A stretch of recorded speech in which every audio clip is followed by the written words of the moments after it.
Hi everybody. Okay, we're gonna learn how to roll a slab at home. There are many ways to do this. Obviously, if we had rolling pins, it would be the best way. You need to have something underneath your clay so it doesn't stick to the table. So this might cause a lot of issues. This is a ginormous rolling pin, if you can see. I just happen to have it at home. If you happen to own a rolling pin, feel free to use it. You are going to get miniature versions of this huge wooden rolling pin.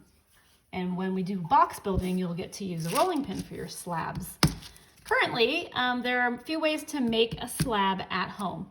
One, you would roll it. So you roll in one direction, you turn and you roll, you turn and you roll, you turn and you roll. So your goal is to take this cube and have it start rolling evenly like a circle.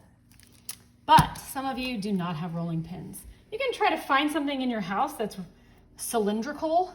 It probably won't work, but you could try it, like a cup. But for everybody who doesn't have one, we're just gonna use these two babies right here, your hands. All right, so you're gonna grab a piece of clay from your amazing bag of clay, and we're gonna basically use the pinching method, but more like the entire hand, like a crab. So I'm just starting to squeeze my clay, and it's getting a little bit thinner. Once it's too hard to squeeze, I'm gonna press with my right here, the palm of my hand, and I'm gonna turn it a little, press it, turn it a little, press it. I'm working on wax paper because I happen to have like 3 rolls of wax paper and I never use it for anything. You could use a paper towel, it's really up to you. You just don't want it to stick to whatever your surface is. All right, I'm pressing it and turning it, I'm pressing it and turning it. I'm trying to make sure it's being spread out evenly from the center out. At some point, pause, and you'll use your amazing pinching skills to figure out how thick this is. Okay, my clay is about this thick. Our goal is to make a slab that is 1/4 thickness. So if you need to go look at a ruler, you can figure that out. You can also think a little bit around your pinky thickness. So that's my goal. Now I'm going to use my pinching skills to feel all around my clay and try to get it the same thickness. The beauty of having a flat surface is when you press on it, even though this side looks lumpy and weird, when you peel it off, the other side is a little bit smoother. So you can do that until one side looks nice. Let me check the other side. It's getting smoother. Okay.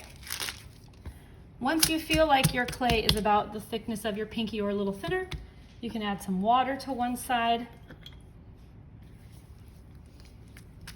I'm gonna use the palm of my hand usually. Smooth it out.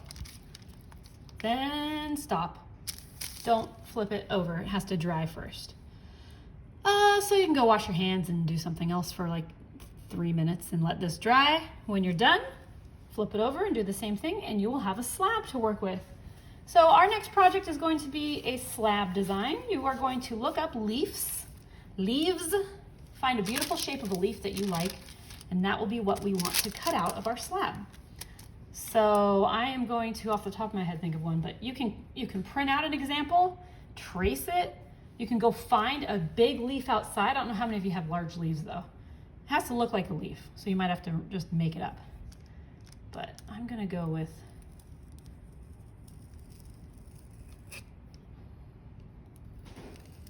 remember, this is gonna be a dish, so you're not making a skinny leaf.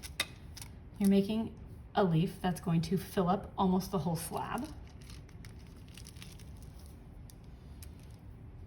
And by the way, I wouldn't have done this unless I'd smoothed out the other side before I started. So I'm just doing this for your demo video, but please take your time, pause, and make sure both sides are really smooth. Mine is still wet.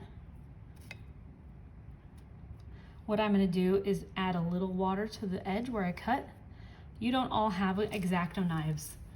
So you're using whatever sharp edge you have. It might be really fat and thick, so it might add a bumpy edge to when you cut. In that case, you need to add water to the very edge. Things found in nature aren't always perfectly symmetrical, so if your leaf isn't exactly the same on both sides, that's fine.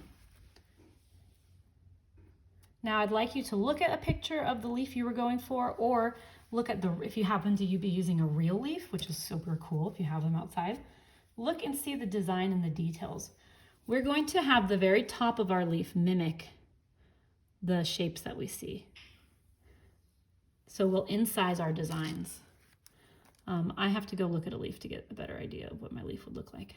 But I'm just making this up for our video, and I'm going to go back and actually check out the details of a leaf.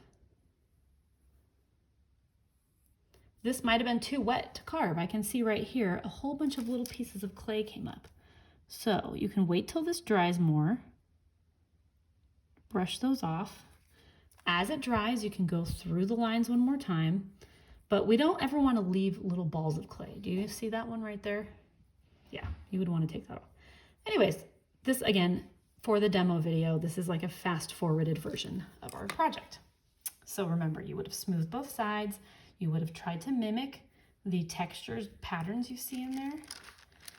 And then we're going to turn it into a dish. So I'm not going to flip it over just yet, but what you would want to do is add a coil to the back. In fact, I'll flip it over because I want you to be able to see this.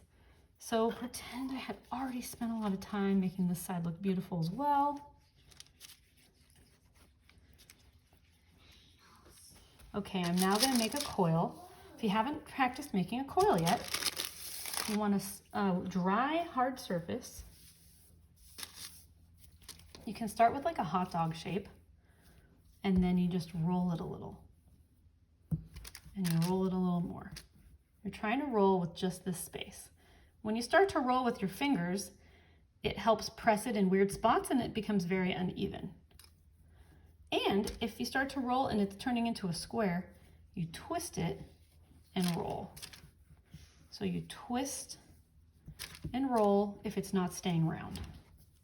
Twist and roll. You can use both of the palms of your hands when you get good at this. You can just stick with one. Keep twisting if it's not round enough. You might see little lines in it, but you can always wet it later. I'm going to break mine in half just to make this a little bit faster. Try to make sure your coil is the same thickness throughout the coil. Okay, now after you make a coil and you know it's perfect, you want to add some water and smooth all of these little bumps out.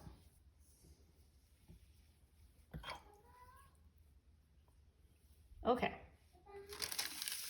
At some point, you're going to add your coil around your leaf. If you have to make 2 coils, that's fine too. You don't want to be able to see it on the other side, so it needs to be shorter. You can always break it up since we're blending it together. We're going to score this and attach it.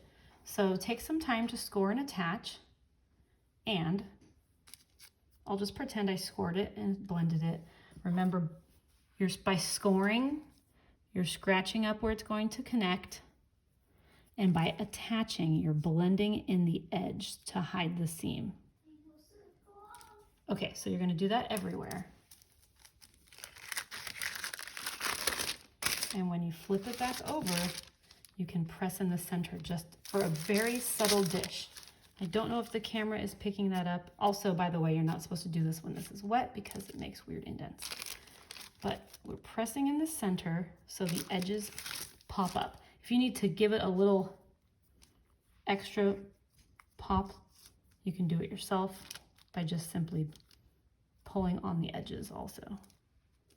You can curl the top if you want it to look really cool, or have it curl under the leaf. We'll look at a whole bunch of examples in class. Hopefully that'll inspire you. So it's a very subtle leaf dish. The curve is very, very subtle. But hopefully you get the idea.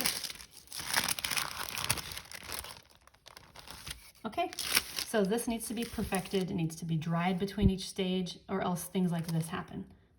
My line disappeared, my fingerprints are all in it. So you should be able to do this slowly, and hopefully now you've seen each step and you understand.